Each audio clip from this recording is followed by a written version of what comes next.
Irmãos, vamos abrir a palavra do Senhor no Evangelho de Lucas, capítulo de número 7, e leiamos os versículos de 1 ao 10.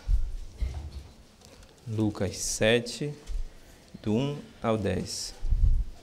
Nos diz assim a palavra do Senhor, irmãos.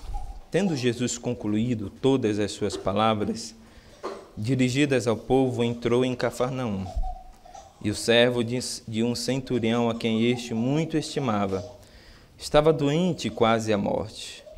Tendo ouvido falar a respeito de Jesus, enviou-lhe alguns anciãos dos judeus pedindo-lhe que viesse curar o seu servo. Estes, chegando-se a Jesus, com instância lhe suplicaram, dizendo: Ele é digno de que lhe faças isto, porque é amigo do nosso povo, e ele mesmo nos edificou a sinagoga. Então Jesus foi com eles, e já perto da casa o centurião enviou-lhes amigos para lhe dizer: Senhor, não te incomodes, porque não sou digno de que entres em minha casa. Por isso eu mesmo não me julguei digno de ir ter contigo. Porém, manda com uma palavra e o meu rapaz será curado. Porque também eu sou homem sujeito à autoridade, e tenho soldados às minhas ordens, e digo a esse: vai, e ele vai, e a outro: vem, e ele vem, e ao mesmo servo: faze isto, e ele o faz. Ouvida estas palavras, admirou-se Jesus dele, e voltando-se para o povo que o acompanhava, disse: Afirmo-vos que nem mesmo em Israel achei fé como esta. E voltando para a casa, os que foram enviados encontraram curado o servo. Oremos ao Senhor, irmãos. Senhor, nosso Deus, nosso Pai, graças te damos por mais esse dia que o Senhor nos concede de consagrarmos Ele a Ti, de apresentarmos as nossas vidas em gratidão e louvor por aquilo que o Senhor é, e por aquilo que o Senhor tem feito em nossas vidas e na vida de todo o Teu povo. Obrigado, Senhor, porque temos a liberdade e a oportunidade de abrirmos a Tua palavra nesse dia e lermos o que o Senhor deixou escrito, revelado para a nossa instrução, para a nossa edificação, para o nosso ensino. Que o Teu Espírito esteja nesta manhã nos iluminando especialmente os olhos do nosso entendimento e o nosso coração, para compreendermos a verdade da Tua palavra, e o mesmo Espírito esteja aplicando toda ela em nossas vidas, para que, por intermédio de nós, o Teu nome seja conhecido em toda a face da terra, e o Teu nome seja honrado e glorificado entre os homens. Pedimos a Tua graça sobre nós, sobre todo o Teu povo, agradecidos em nome de Jesus. Amém. Meus irmãos, o texto que nós lemos nesta manhã é um texto muito instrutivo e edificante para todos nós. Por certo, esse texto é um daqueles textos clássicos que nos falam a respeito da maravilhosa graça de Deus. Aliás, a maravilhosa graça de Deus, podemos assim dizer que é o tema central de todas as Escrituras Sagradas. Se nós olharmos para a Bíblia, do Gênesis ao Apocalipse, nós poderíamos dizer que o tema central da Bíblia é a redenção de Deus aos homens através de Cristo Jesus. Ora, irmãos, e o que é exatamente essa redenção? Senão a manifestação da graça de Deus aos homens perdidos, em pecado e em rebelião contra Ele. E esse texto é um daqueles textos que nos falam a respeito dessa maravilhosa graça. O personagem secundário da nossa história, chamado Centurião, que vivia em Cafarnaum, era no passado um homem perdido, que não havia experimentado a salvação de Deus em sua vida. Mas em algum momento ele ouvira do Evangelho e exatamente por meio desse Evangelho ele pôde conhecer e experimentar em sua vida a transformação e a salvação que o Evangelho nos traz. Então esse texto é um texto que nos fala a respeito dessa graça salvadora. Mas não é esse o meu objetivo nessa manhã. Não é de tratar desse tema central, se bem que de uma maneira ou de outra, nós estaremos abordando esse tema, porque, como eu já disse, do Gênesis ao Apocalipse, o tema da Bíblia é a redenção de Deus aos homens através de Cristo Jesus. E essa salvação através de Cristo, irmãos, é a manifestação da graça de Deus a todos os homens. Mas eu gostaria de tratar nessa manhã com os irmãos sobre um tema que também essa passagem lida nesta manhã nos fala. Ele nos fala a respeito da fé e confiança em Cristo Jesus, em meio às adversidades e crises da vida. A história desse personagem, chamado de Centurião, nos mostra que um homem creu em Cristo e creu na capacidade de Cristo resolver todos os dilemas e problemas da sua vida. E em quem, irmãos, ou em o que nós depositamos a nossa fé e a nossa confiança? Será se, a exemplo desse centurião, nós temos colocado a nossa confiança e a nossa fé única e exclusivamente em Cristo Jesus? Ou como tendência do nosso tempo chamado pós-moderno, nós temos elegidos e temos direcionado a nossa fé e a nossa confiança aos deuses desse século, ou mesmo aos deuses que os nossos corações, aos falsos ídolos que os nossos corações constroem diariamente. Onde nós temos colocado a nossa confiança? Nós perceberemos à luz desse texto que este homem, ele depositou a sua fé e sua confiança em Jesus Cristo, mesmo diante das adversidades, das crises e das dificuldades da vida. Nós veremos, então, duas razões que explicam por que aquele homem, um gentil, um centurião, provavelmente um romano, havia depositado a sua fé e a sua confiança em Jesus Cristo. Nós veremos que a primeira razão do porquê aquele homem ter depositado a sua fé e a sua confiança em Jesus é porque ele sabia quem exatamente Cristo era. É isso que nós podemos, irmãos, inferir desse texto. O texto nos começa narrando quem era esse personagem. O texto nos diz que ele era um centurião. E um centurião, irmãos, naquela época era alguém responsável, era como uma espécie de capitão, responsável por um grupo de soldados que eram dispostos em todo o Império Romano para servir aos interesses do imperador. E ali na cidade de Cafarnaum havia um posto militar, não sabemos com quantos soldados. É muito comum nós entendermos o termo centurião como se referindo exatamente a 100 soldados. Esse era o sentido original, mas o termo, o sentido dessa expressão centurião, ela evoluiu com o passar dos tempos. Pode ser que ali houvesse uma quantidade de soldados um pouco maior, quem sabe 200, 300 ou 1000 soldados. O que nos importa, irmãos, é que esse homem era um gentil, era um centurião, o líder de uma guarnição romana, e que estava ali na cidade de Cafarnaum em nome dos interesses do Império Romano. E o texto nos mostra que, havendo adoecido um dos seus servos queridos, ele então se dirigiu aos anciões dos judeus, versículo de número 3, pedindo que eles se reportassem a Cristo, solicitando a ele, pedindo a Cristo que curasse o seu servo. E o texto então nos diz, irmãos, que esses anciãos foram a Jesus e argumentaram a Cristo, dizendo que ele era digno de receber tal graça, versículo de número 4, porque ele havia edificado a sinagoga que havia naquela cidade e ele era amigo do povo judeu. Jesus então diz que ele iria até aquele homem para assisti-lo em sua necessidade. E é interessante nós percebermos no versículo de número 6 que, ao se dirigir à casa daquele homem envia então os seus servos a Jesus, dizendo que ele era indigno de receber Cristo Jesus em sua casa.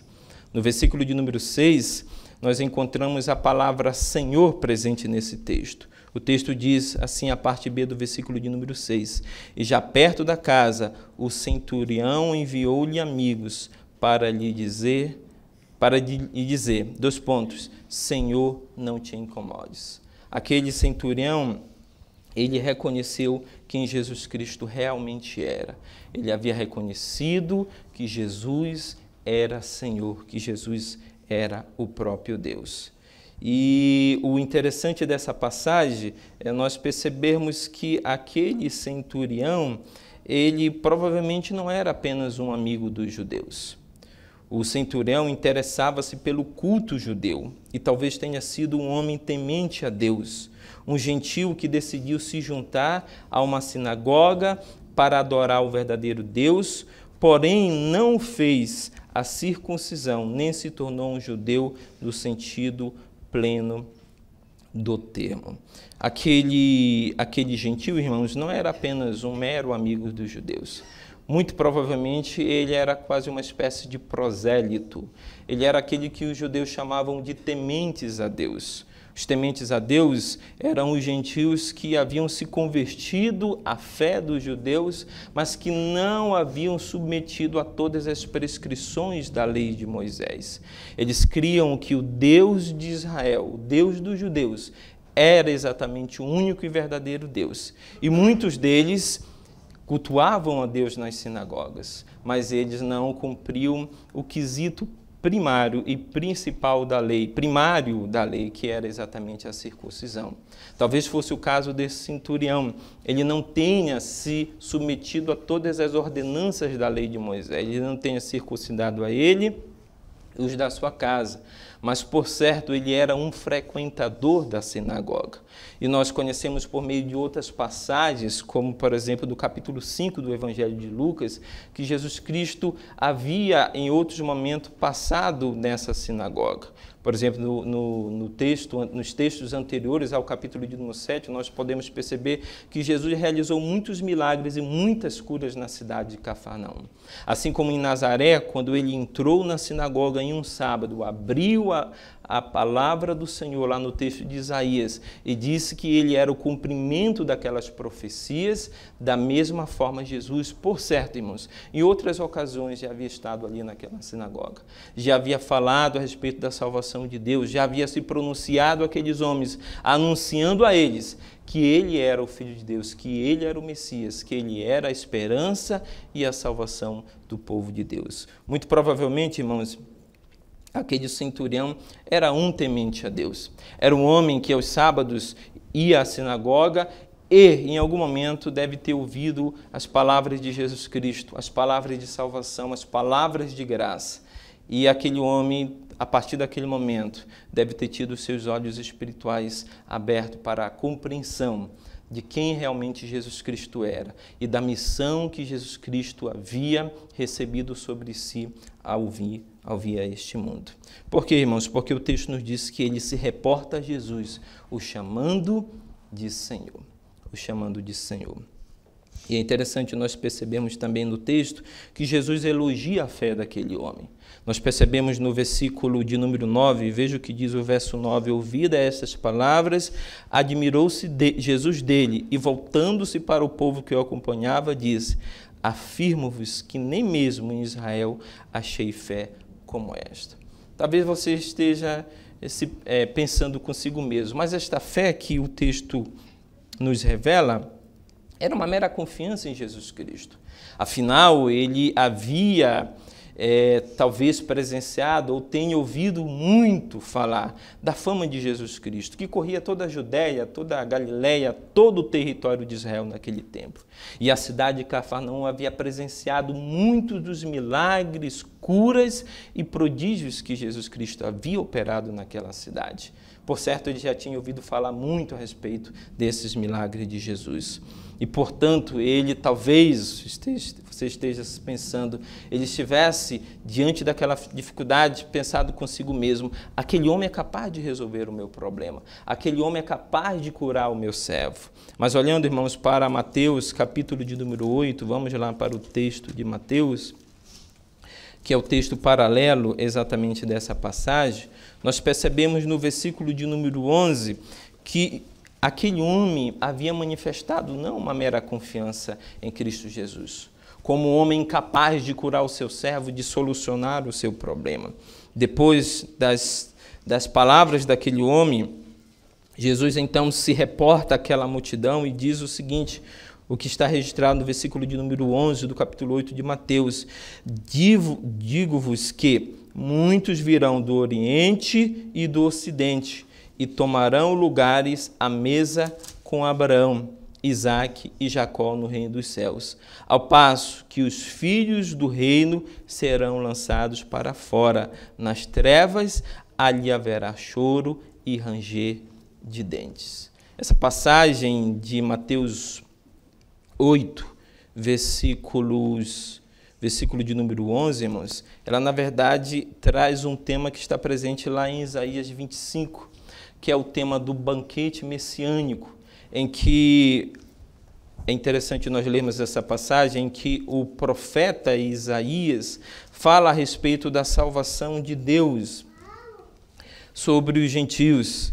Em Isaías 25, versículo 6 ao 9, o profeta diz: o Senhor dos exércitos dará neste monte a todos os povos um banquete de coisas gordurosas, com uma festa com vinhos velhos, pratos gordurosos com tutanos e vinhos velhos bem classificados.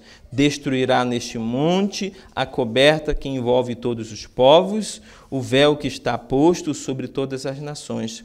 Tragará a morte para sempre, e assim enxugará o Senhor Deus as lágrimas de todos os rostos e tirará de toda a terra o opróbrio do seu povo, porque o Senhor falou. Preste atenção, versículo de número 9. Naquele dia se dirá: eis que este é o nosso Deus, em que esperávamos, ele nos salvará. Este é o Senhor, a quem aguardávamos. Na sua salvação exultaremos e nos alegraremos. E Isaías aqui prediz, irmãos, a participação exatamente dos gentios também nesse banquete espiritual, que é o banquete da salvação. É o banquete em que os gentios teriam a oportunidade de entrar e fazer parte do povo da aliança de Deus. E o evangelista Lucas, desta feita, então, nos mostra um exemplo concreto, real, de como um gentio, a partir daquele momento da manifestação de Cristo aqui nessa terra, como os gentios puderam ter a oportunidade de experimentar a salvação, de poder agora fazer parte do povo de Deus. Percebam à luz de Mateus capítulo de número 8 que Jesus está falando a respeito de salvação. Quando Mateus ele faz citação de Isaías 25, o texto de Isaías 25 fala a respeito de salvação, mas a salvação não somente para os judeus, mas também para os gentios. E Jesus, quando elogia a fé daquele homem, ele não está meramente elogiando a confiança, ele está elogiando a fé salvadora que aquele homem manifestou em Cristo Jesus. A fé de que Jesus Cristo, ele era o Filho de Deus, ele era o Messias prometido, ele era a esperança e a salvação do homem perdido. Não era, irmãos, uma mera confiança, era uma fé de fato, uma fé que Jesus Cristo era a solução e a salvação para os homens. Nós podemos também perceber na atitude desse homem, irmãos, de que não era uma mera confiança, mas sim uma fé em Cristo Jesus pela sua atitude.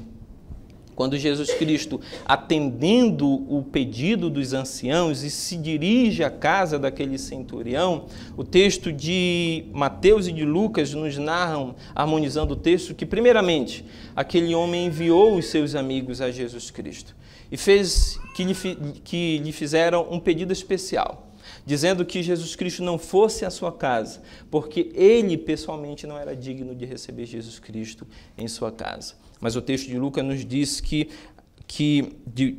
o texto de Mateus nos diz que o próprio centurião foi a Jesus Cristo.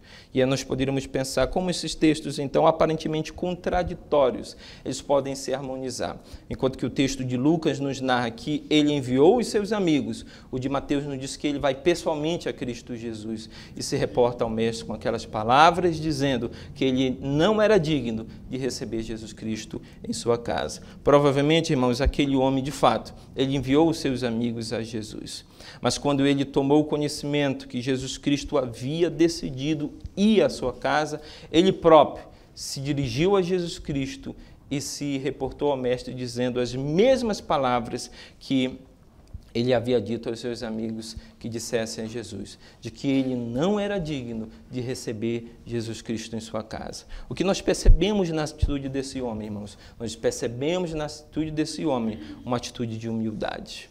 Nós percebemos a humildade presente na vida deste homem. E uma humildade que o contrasta com a atitude dos anciãos.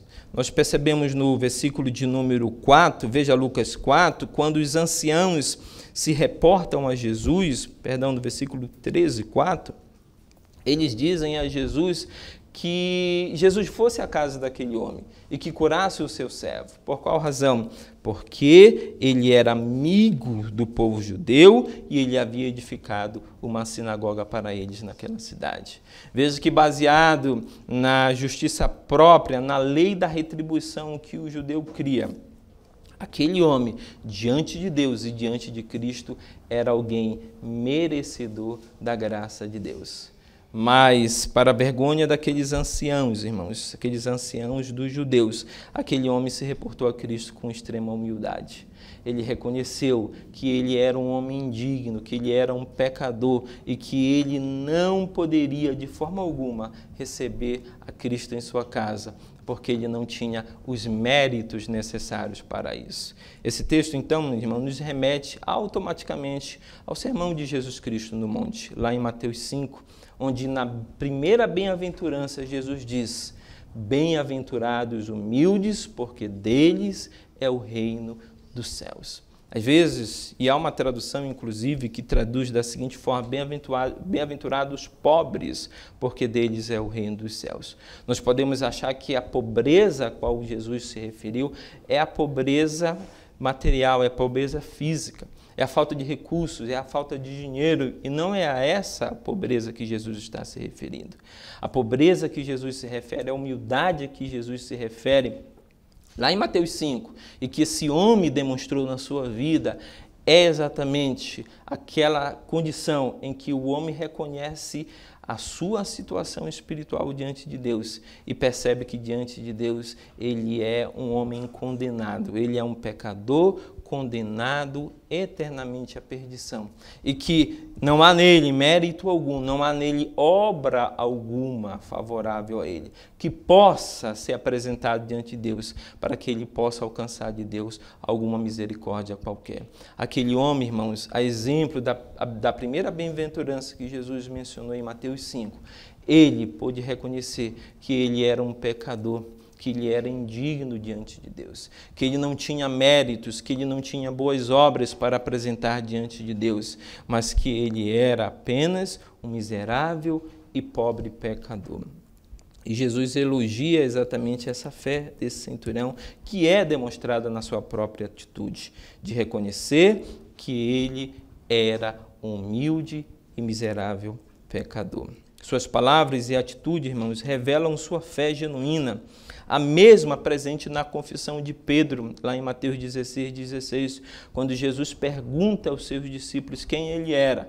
Ele então responde que ele era o Cristo, Filho do Deus vivo. Esse homem não reconheceu quem Cristo era, não meramente com palavras. Ele disse que ele era o Senhor, mas ele reconhece quem Cristo era, muito mais do que em meras palavras, como Pedro. Ele reconhece quem Cristo era com as suas atitudes, com as suas ações, com a maneira com a qual ele se reporta a Cristo. Ele se reporta a Cristo como Senhor, como Kyrios, como Deus único, verdadeiro, como Filho de Deus, como Messias. Mas ele se reporta a Cristo também como pobre e miserável pecador, que não tem dignidade alguma, que não tem méritos algum para se apresentar diante de Cristo. Há uma segunda razão também, irmãos, que explica o porquê da fé daquele homem em Cristo Jesus, o porquê daquela atitude.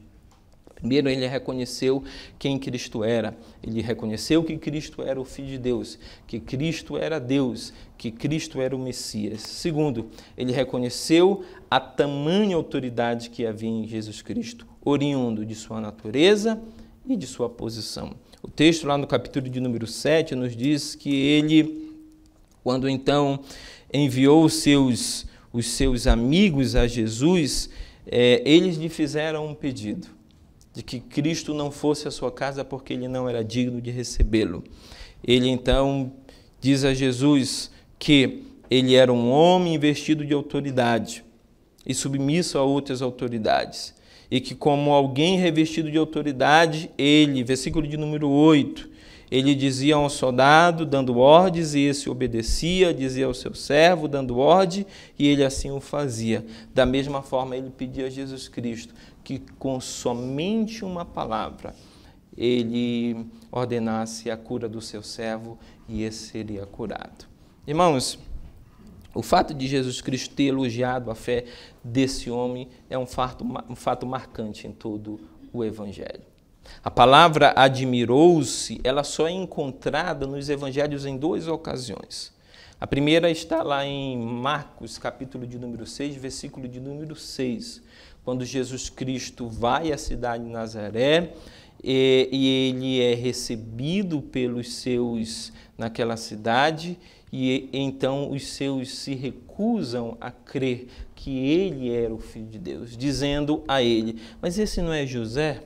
Esse não é Jesus, filho de José e de Maria? Não são estes os seus irmãos? Ele não cresceu entre nós? Como ele pode ser o Messias? Como ele pode ser o Filho de Deus? O texto então nos diz que Jesus admirou-se da grande incredulidade daquele povo.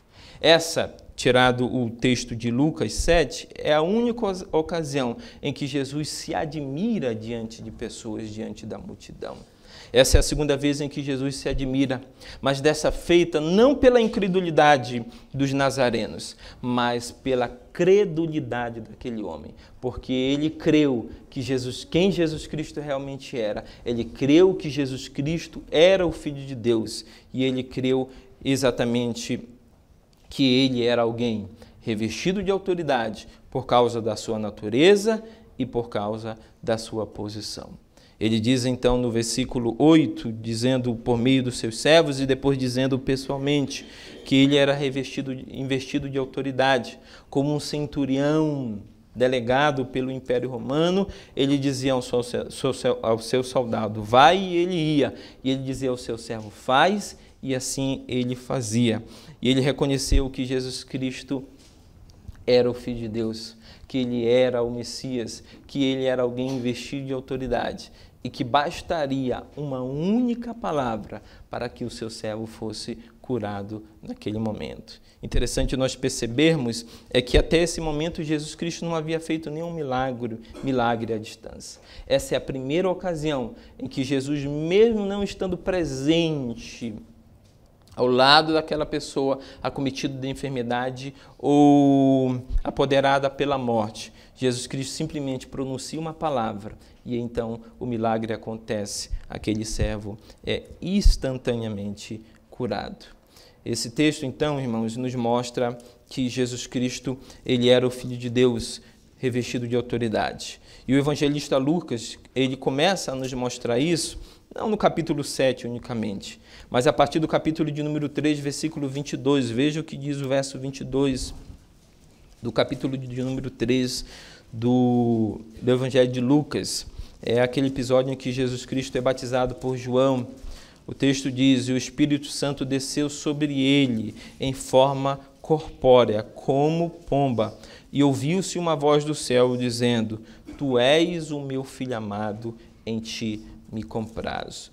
Lá no capítulo de número 4, versículos 31 e 41, o 31 diz: depois de Jesus Cristo curar aquele endemoniado, em Cafarnaum também, o endemoniado se reportou a Jesus dizendo, versículo 34, que temos nós contigo, Jesus Nazareno?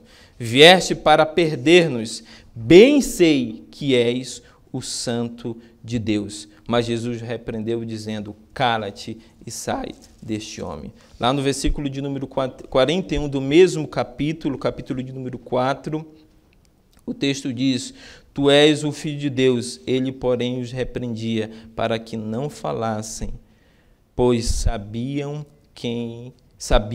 ser ele o Cristo. Vejam que por todo o evangelho de Lucas há uma exposição clara do evangelista de quem Cristo era. de que Cristo era o Messias, de que Cristo era o Filho de Deus, de que Ele era o próprio Deus, de que Ele era uma pessoa investida de autoridade e que tinha autoridade não somente sobre as enfermidades, não somente sobre a morte, não somente sobre o sábado, mas tinha autoridade sobre toda a sua criação. E Lucas demonstra essa autoridade. Nós já vimos em outros sermões, como por exemplo, a ocasião no capítulo de número 5, quando Jesus Cristo acalma, quando Jesus Cristo ordena, aos seus discípulos que fossem até o mar da Galileia realizar aquela pesca. Há uma demonstração clara aqui de que Jesus Cristo tinha o poder sobre toda a sua criação. Quando Jesus Cristo, no capítulo 4, verso 8 em diante, cura a sogra de Pedro, quando no capítulo 4, versículo 31 ao 37, ele ordena aquele endemoniado e o demônio é expulso. Nós podemos perceber a cura do leproso no 5, do 12 ao 16, a autoridade de Jesus sobre a lepra, sobre aquela enfermidade. Nós podemos observar também no capítulo de número 6, versículo 1 ao 5, a autoridade de Jesus sobre o sábado. E aí, aqui no versículo 1 do 7, do 1 ao 10, nós podemos novamente perceber a autoridade de Jesus sobre a enfermidade e até mesmo sobre a morte. Então, o texto nos descreve, irmãos, que aquele homem reconheceu quem Cristo era, porque ele reconheceu que Cristo era o Messias, que ele era o Filho de Deus, mas ele também reconheceu que ele era um homem investido de autoridade e que essa autoridade decorria da sua própria natureza, de que ele era o Filho de Deus, o Messias, o próprio Deus encarnado, mas também da sua posição. É o que nós podemos perceber lá em Efésios, capítulo de número 1, versículo 20 ao 23. Veja Efésios, capítulo 1, versículo 20 ao 23, quando Paulo, falando a respeito da salvação de Deus aos gentios, ele diz assim, versículo 20, o qual exerceu ele em Cristo, ressuscitando dentre os mortos e fazendo-o assentar à sua direita nos lugares celestiais, acima de todo principado e potestade, poder e domínio, e de todo nome que se possa referir, não só no presente século, mas também no vindouro. E pôs todas as coisas debaixo dos pés, e para ser o cabeça sobre todas as coisas, o deu à igreja, a qual é o seu corpo, a plenitude daquele que a tudo enche em todas as coisas. Aquele homem reconheceu quem Cristo era, mas ele reconheceu também que Jesus era uma pessoa investida de autoridade, por conta da sua natureza e por conta da sua posição. Ele sabia que Cristo era o próprio Deus encarnado, ele sabia que Cristo era o Messias, ele sabia que Cristo era uma pessoa enviada da parte de Deus. Irmãos, esse texto é um texto muito instrutivo e edificante para nós. É um texto, como eu disse, que nos mostra a graça salvadora de Deus na vida de um homem. Nos mostra como o Deus Criador é o Deus também Salvador. É um Deus que chama homens pecadores ao arrependimento, que transforma e que manifesta a salvação sobre eles. Mas também é um texto que nos mostra a atitude de um homem, a fé de um homem. Nos mostra a confiança de um homem diante das adversidades da vida, diante dos momentos de crise. Esse homem creu em Cristo Jesus diante da crise a qual ele estava vivendo. O que podemos, então, aprender desse texto como aplicação para as nossas vidas, irmãos? O que podemos aprender com o exemplo do centurião para nós? A primeira lição que nós podemos tirar como aplicação para as nossas vidas, irmãos, é a humildade daquele centurião. É exatamente a humildade daquele centurião. É muito comum, às vezes, e o homem sem Cristo é muito natural nele esse comportamento, principalmente no nosso país, as pessoas que ainda não experimentaram a fé salvadora ou ainda não se renderam a Cristo como Senhor e Salvador de suas vidas, é muito comum isso no pensamento do brasileiro. O seguinte, bom, Deus não vai me condenar, Deus não vai de forma alguma no final da minha vida me lançar no inferno sobre condenação eterna. Por qual razão? Porque eu fui uma pessoa boa. Tudo bem que eu não fui uma pessoa perfeita, mas eu fui uma pessoa razoavelmente boa durante a minha vida. Eu pratiquei caridade, eu fui um bom pai, eu fui um esposo fiel, eu trabalhei, eu fui um bom cidadão, e por essas razões eu não creio que Deus vai me condenar, que Deus irá me lançar sobre juízo e condenação eterna. Esse é um pensamento equivocado. Esse pensamento, na verdade, é um pensamento contrário àquele que Jesus menciona no Sermão do Monte, no capítulo 5, versículo 3 do Evangelho de Mateus, em que ele menciona a primeira bem-aventurança, que é a dos humildes de espírito. Esse não é humilde de espírito. Esse é alguém que reconhece que as suas obras são obras meritórias, que podem torná-lo aceitável diante de Deus. Obras que podem comprar para si o favor e a graça salvadora de Deus a ele. Não é isso que nos mostra as Escrituras, não é isso que nos mostra a atitude daquele centurião. Quando ele se achegou a Cristo, ele reconheceu a si mesmo como indigno. Ele não viu nas suas obras, e as suas obras, irmãos, elas eram reconhecidas até mesmo pelos anciãos de Cafarnaum. Ora, todos nós sabemos que os judeus tinham os romanos como inimigos seus. Os judeus odiavam os romanos e odiavam por muitas razões. E uma das razões é porque os romanos dominavam sobre eles.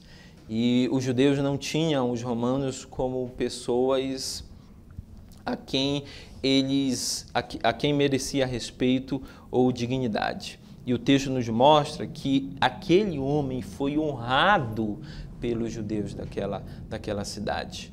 E os judeus reconheceram que ele tinha boas obras, que ele era um homem digno de receber da parte de Jesus uma graça especial e um favor de Cristo. O texto, como nós já vimos, eles testemunharam dizendo, primeira coisa, que ele era amigo dos judeus e que ele havia construído a sinagoga na qual eles adoravam e cultuavam a Deus. Mas aquele homem não confiava nas suas obras. Quando ele se achegou a Cristo, ele se chegou a Cristo completamente despido das suas obras, completamente despido da sua autoconfiança de que as suas obras poderiam comprar o favor e a graça de Deus. E muitas vezes assim somos nós também, filhos de Deus. Muitas vezes assim somos nós, cristãos.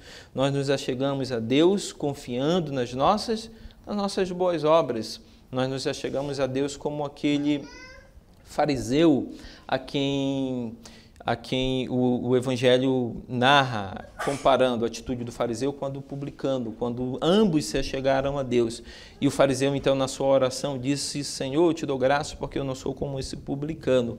E o publicano, com uma atitude totalmente humilde, se chega a Deus dizendo que não era digno de se apresentar diante dele. E qual foi a resposta de Jesus? Aquelas duas atitudes, Jesus respondeu dizendo, então, que os soberbos, eles seriam abatidos, mas que Deus exaltaria aos humildes. Esse exemplo, irmãos, é o exemplo que nós percebemos na vida daquele centurião. Ele se achegou a Cristo, não confiando nas suas próprias obras, não confiando nas suas obras meritórias, não confiando nas suas boas ações, na sua caridade, na reputação e no mérito que ele havia construído em toda a cidade de Cafarnaum. Se houvesse alguém a quem os judeus deveriam odiar naquela cidade, esse alguém seria o centurião. E o texto nos diz pelo contrário, os anciãos os anciãos daquela cidade de Cafarnaum, os anciãos dos judeus, reconheciam que ele era um homem temente a Deus, reconheciam que ele era um homem bom e que havia feito boas obras para com o povo de Deus. Um segundo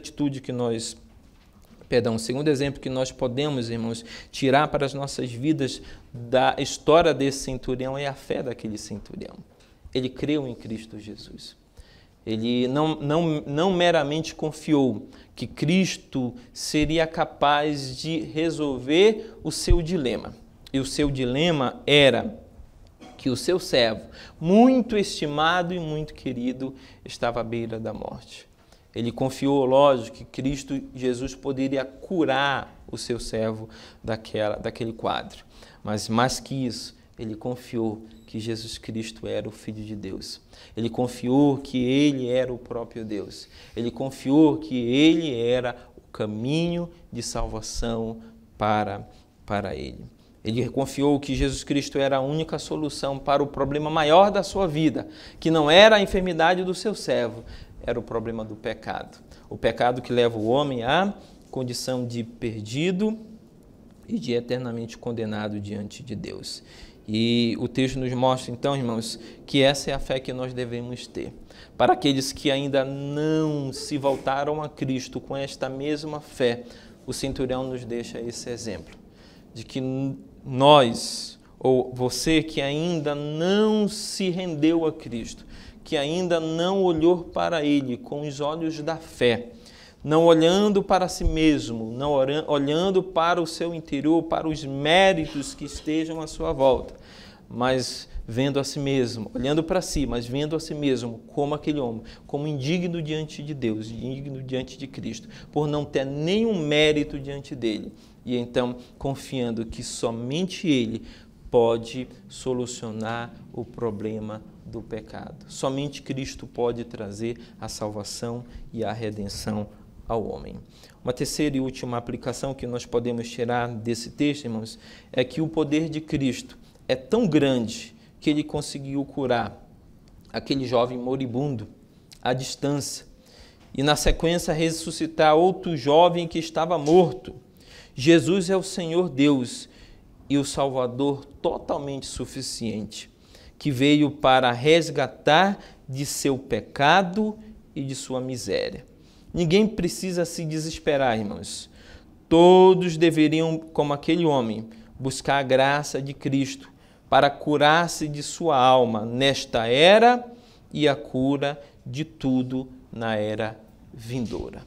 Jesus não garante a cura de todas as enfermidades nesta vida. Muitos servos de Deus partirão para o Senhor e muitos de nós aqui partirão, talvez com graves ou com muitas enfermidades, porque o Evangelho ele não nos promete isso.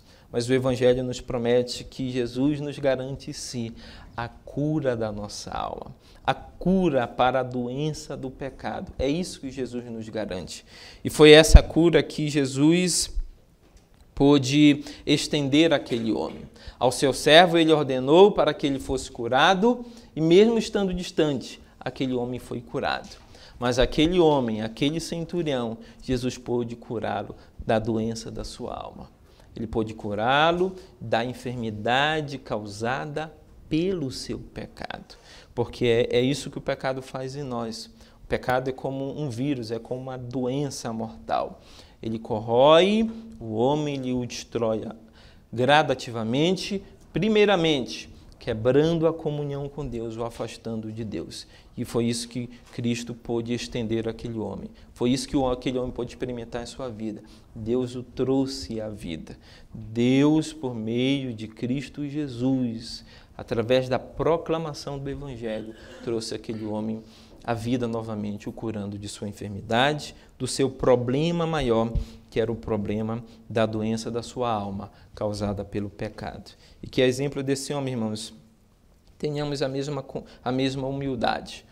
Nos aproximemos de Cristo, não confiando em nossas boas obras, não confiando em nossos méritos, não confiando nos ídolos que nós construímos à nossa volta, mas se aproximando de Cristo, reconhecendo que somos pobres e miseráveis pecadores. Como Jesus diz, nos tornando pobres e humildes de espírito e nos aproximando de Cristo, como aquele homem, confiando e crendo que Jesus Cristo é a solução para todos os nossos problemas, mas Ele é a solução de Deus para o nosso maior problema, que é o problema do pecado, que é o problema da nossa separação com Deus.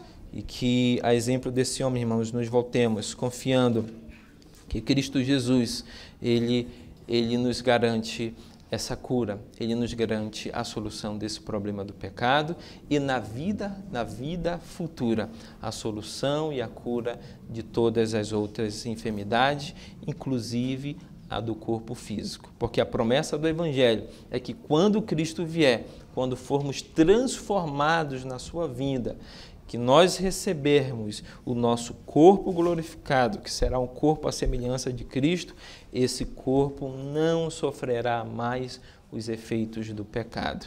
E nós teremos, então, a completa libertação. Viveremos e experimentaremos não somente a libertação do efeito do pecado no plano espiritual, mas em todas as dimensões. Na dimensão física, nas dimensões relacionais, na dimensão da nossa relação com tudo aquilo que Deus criou e na nossa relação vertical com o nosso Deus Criador. Que Deus nos dê essa graça em Cristo.